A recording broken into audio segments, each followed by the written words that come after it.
ದಕ್ಷಿಣ ಕನ್ನಡ ಲೋಕಸಭಾ ಅಖಾಡ ರಂಗೇರ್ತಾ ಇದ್ದು ದಕ್ಷಿಣ ಕನ್ನಡ ಸಂಸದ ನಳಿನ್ ಕುಮಾರ್ ಕಟೀಲ್ ವಿರುದ್ಧ ಸಚಿವ ಡಿಕೆ ಶಿವಕುಮಾರ್ ವಾಗ್ದಾಳಿ ನಡೆಸಿದ್ದಾರೆ. ಸುದ್ದಿಗೋಷ್ಠಿಯಲ್ಲಿ ಮಾತನಾಡಿದ ಡಿಕೆ ಶಿವಕುಮಾರ್ ಜನರ ಮುಂದೆ ರಿಪೋರ್ಟ್ ಕಾರ್ಡ್ ಇಡುವಂತೆ ನಳಿನ್ ಕುಮಾರ್ ಕಟೀಲ್ಗೆ ಆಗ್ರಹಿಸಿದ್ದಾರೆ. ಸಂಸದರಾಗಿ ಜಿಲ್ಲೆಗೆ ಯಾವ ಕೊಡುಗೆಯನ್ನೂ ನೀಡಿಲ್ಲ.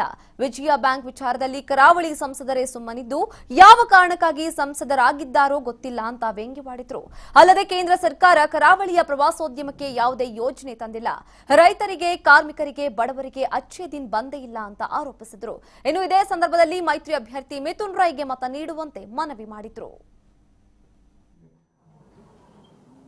ಇಲ್ಲ ಮಂಗಳೂರಲ್ಲೇ ಮಾಡೋಣ ಅಂತ ಹೇಳಿ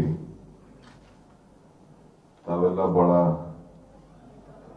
ವಿದ್ಯಾವಂತಿದ್ದೀರಿ, ಬುದ್ಧಿವಂತಿದ್ದೀರಿ, ಪ್ರಜ್ಞಾವಂತಿದ್ದೀರಿ.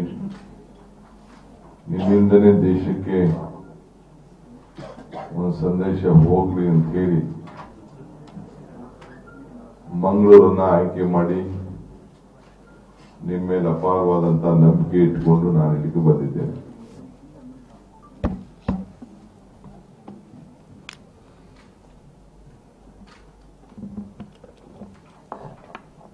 ತಡವಾಗಿ ಬಂದದಕ್ಕೆ ಕ್ಷಮಿಸಬೇಕು.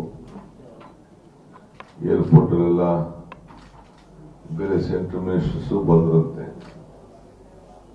ಅವ್ರನ್ನ ಯಾರು ಏನು ಮಾತಾಡಿಸಲಿಲ್ಲ. ನಮ್ಮನ್ನೆಲ್ಲ ಚೆನ್ನಾಗಿ ಚೆಕ್ ಮಾಡಿ ಪ್ಯಾಂಟು, ಜೋಬು, ಬಟ್ಟೆ ಎಲ್ಲ ನೋಡಿ ಕಳಿಸೋದೇ ಒಂದು 40 ಗಂಟೆ ಆಯ್ತು.